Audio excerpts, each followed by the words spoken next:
दिल्ली में H1N1 का बढ़ता खतरा, बारिश और बदलते मौसम के बीच डेंगू चिकनगुनिया से भी सावधानी जरूरी। राजधानी दिल्ली में लगातार बारिश और बदलते मौसम के बीच मौसमी बीमारियों का खतरा बढ़ गया है। बारिश के बाद उमस और तापमान में उतार चढ़ाव के कारण अस्पतालों में बुखार, सर्दी, खांसी और वायरल संक्रमण के मरीजों की संख्या बढ़ रही है। इस बीच दिल्ली में H1N1 यानी स्वाइन फ्लू के मामलों में तेज बढ़ोतरी सामने आई है। ताज़ा रिपोर्ट के मुताबिक इस साल दिल्ली में H1N1 के मामले करीब 1349 तक पहुंच गए हैं, जो पिछले साल की समान अवधि के 229 मामलों की तुलना में लगभग 6 गुना अधिक है। डॉक्टरों ने मानसून के दौरान तापमान में बदलाव और संक्रमण के प्रसार को लेकर लोगों को सतर्क रहने की सलाह दी है। वहीं डेंगू और चिकनगुनिया को लेकर भी लोगों को सावधानी बरतने की जरूरत है। MCD के उपलब्ध आंकड़ों के अनुसार 2026 में अब तक डेंगू और चिकनगुनिया के मामले पिछले साल की तुलना में कम रहे हैं और इन बीमारियों से मौत की कोई रिपोर्ट नहीं हुई है। बारिश के बाद जगह जगह जमा पानी मच्छरों के प्रजनन के लिए अनुकूल स्थिति पैदा कर सकता है। ऐसे में घर और आसपास पानी जमा न होने देना बेहद जरूरी है।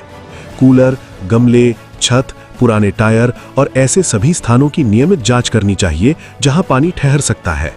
डेंगू और चिकनगुनिया से बचाव के लिए मच्छरों से बचना सबसे अहम है।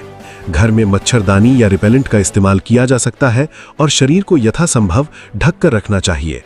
वहीं H1N1 से बचाव के लिए भीड़-भाड़ वाली जगहों पर सावधानी, हाथों की स्वच्छता और खांसी जुकाम होने पर दूसरों से उचित दूरी बनाए रखना जरूरी है। फ्लू जैसे लक्षण होने पर खुद से दवा लेने के बजाय डॉक्टर से सलाह लेना बेहतर है। खास तौर पर बुजुर्गों, छोटे बच्चों, गर्भवती महिलाओं और पहले से किसी बीमारी से जूझ रहे लोगों को फ्लू जैसे लक्षणों को नजरअंदाज नहीं करना चाहिए। बारिश और बदलते मौसम के दौरान तेज बुखार, लगातार खांसी, सांस लेने में परेशानी, अत्यधिक कमजोरी या शरीर में तेज दर्द जैसे लक्षण दिखाई दें तो चिकित्सकीय सलाह लेनी चाहिए। डेंगू, चिकनगुनिया और फ्लू के शुरुआती लक्षण आपस में मिल सकते हैं, इसलिए केवल लक्षणों के आधार पर बीमारी की पहचान करने के बजाय जरूरत पड़ने पर डॉक्टर की सलाह से जांच कराना जरूरी है।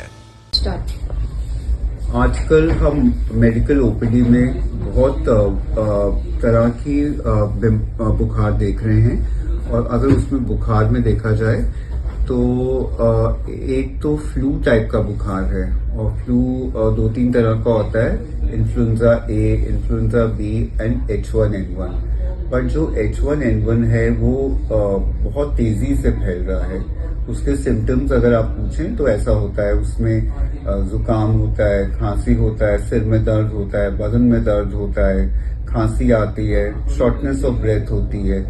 तो उसको डायग्नोज करने के लिए हमें एक सिंपल सा टेस्ट है जो कि हम जैसे हम कोविड में करते थे उस टाइप का ही एक टेस्ट है, जिससे एक स्वॉब लेके उसको टेस्टिंग किया जाता है कि वो किस टाइप का इन्फ्लुएंजा है।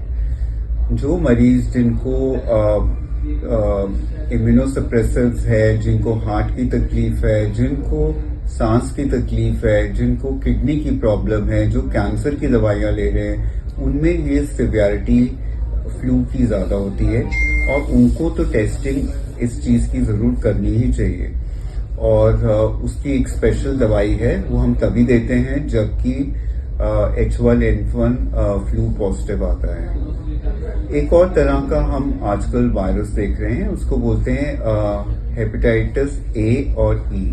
वो वायरल हेपेटाइटिस करता है जो कि एक सिंपल भाषा में जॉन्डिस करता है। लिवर को इफेक्ट करके वो भूख कम कर देता है, उल्टी आती है, जी मिचलाता है और बुखार भी रह सकता है। तो ये भी आजकल देखा जा रहा है।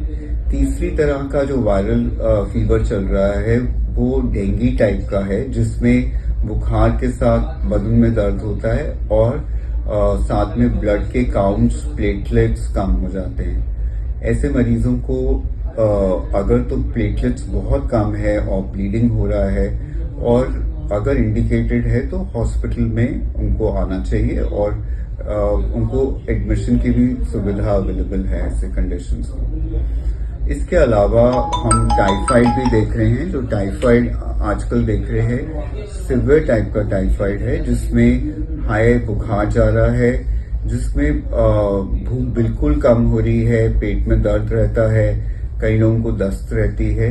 तो कल्चर पॉजिटिव टाइफाइड है वो भी आजकल देखा जा रहा है।